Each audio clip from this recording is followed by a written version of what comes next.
তো এই ভিডিওতে আপনাদেরকে সিম্পলি আর একটা সোজা হিসাব বলবো যে কখনোই আপনাদেরকে বন্ধুদেরকে মানে এটা স্পেসিফিক দিকটা আমি আমার থেকে এসে বলতেছি একটা যে জিনিসটা লাইফের এক্সপিরিয়েন্সের থেকে আসতে পারে। তো এটা ওপিনিয়ন বেস ভিডিও, আর আপনাদের হয়তো আলাদা রকমের এক্সপিরিয়েন্স থাকবে, তো আপনারা আলাদাভাবে আপনাদের এক্সপিরিয়েন্সটা শেয়ার করবেন।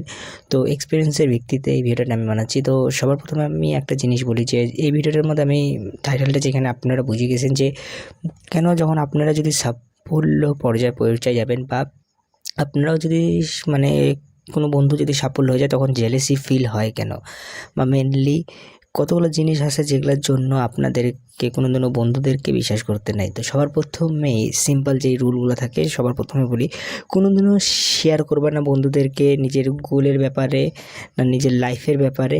আর যদি আপনারা কাউকে পছন্দ করেন ওই জিনিসটা কোনো দিনও বন্ধুদেরকে বলবেন না। তো সবার প্রথমে বললি মেনলি হচ্ছে বন্ধুদেরকে কোনো দিনও যে কী নতুন শিখতেছো বা কী নতুন জিনিস করতেছো এটা বন্ধুদেরকে কোনো দিনও বলতে নাই।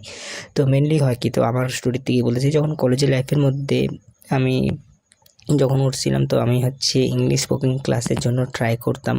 ভাবছিলাম একটা বন্ধুর সঙ্গে আমি ডিসকাস করব। তো আমি আমার বন্ধুদেরকে বললাম, তো ওরা হচ্ছে সাপোর্টিং হওয়ার বদলে উল্টা হচ্ছে ওরা আমাকে ক্রিটিসাইজ করতেছিল, বলে ইংলিশ শিখবি, spoking English, how do do I am English man, এইভাবে ওরা আমাকে ইয়ার্কি ঠাট্টা করলো। আর আর হইলো কি, যখন আমি কি করবো, তো আমি ক্লাসমেটদের সঙ্গে কথা বললাম, তারপরে ক্লাসমেট বললো আমাকে চল তাহলে করা যাক। তো মেন হচ্ছে যারা আমার বন্ধু ছিল তারা আমাকে ক্রিটিসাইজ করলো, আর যাদেরকে আমি ঠিক মতন চিনতাম না তারা আমাদেরকে ক্রিটিসাইজ করে নেই। এবার হচ্ছে এইটা, তো এটা হচ্ছে যখন আপনারা যদি কাউকে পছন্দ করেন, এটাও হতে পারে যে মেন ভাইবে নাও আপনারা যদি কাউকে পছন্দ করে নাও, স্পেশালি যদি আপনারা গার্লফ্রেন্ড বানাতে চান, তাহলে হয় কি আমাদের ইন্ডিয়ার মধ্যে বেশিরভাগ ক্ষেত্রে যারা হচ্ছে শাই আর লো কনফিডেন্স ম্যান থাকে আমরা বেশিরভাগ। তো আমরা ইন্ট্রোভার্ট যারা থাকে তারা হচ্ছে মেয়েদের সঙ্গে কথা বলতে পারি না। আর আপনারা যদি বন্ধুও যদি এরকমই থাকে তাহলে পরে আমাদের জন্য মেয়ে পটানোই মানে হচ্ছে এমন একটা বিশাল জিনিস। তাহলে ওরা ভাবে কি যে এই পটা নিচ্ছে, তাহলে একে কীভাবে আরও নিচা করা যায়। তো আপনাদের বন্ধুদেরকে যখন এই মেয়েটা যদি আপনার সামনে আসবে তাহলে পরে আরও আর কি করতে থাকবে মেয়েটার নাম নিয়ে বা মেয়েটাকে আপনার নামে নিয়ে আর কি করতে থাকবেন।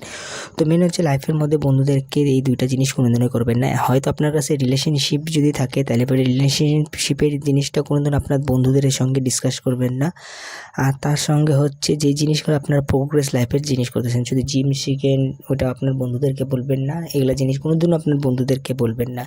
এগুলা জিনিস যদি আপনারা বন্ধুদেরকে বলেন তাহলে হয়তো বিপরীত হতে পারে। আর নেভার ট্রাস্ট এনি ফ্রেন্ড আমি কেন বললাম, তো হইতে পারে আপনারা ভাবতেছেন আজকে যে বন্ধুটা আপনার প্রিয় বন্ধু আছে বা আপনার সঙ্গে স্টোরি শেয়ার করতেছেন, তাহলে হয়তো ওই জিনিসগুলো আপনার বন্ধুরা আপনাদেরকে বাস মারতে পারবে। আমি এখানে বলতেছি না যে বন্ধুরা খারাপ, বন্ধুরাও আপনাদেরকে অনেক উপকার করবে। নেটওয়ার্কিংয়ের জন্য বন্ধুরা অনেক দরকার হয়, কোনোদিনভাবে ট্রাস্টটাকে হারাবেন না। তো মেন হচ্ছে আপনাদেরকে ক্লিয়ারভাবে আপনাদের লাইফটাকে চলাতে লাগবে, বাউন্ডারিও ক্লিয়ার থাকতে লাগবে।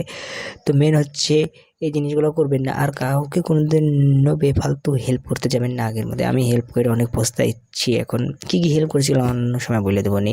তো মেন হচ্ছে এই জিনিসগুলোই করবেন, তাহলে পরে আপনারা কোনোদিনও বন্ধুদের কাছ থেকে বিট্রেল পাবেন না।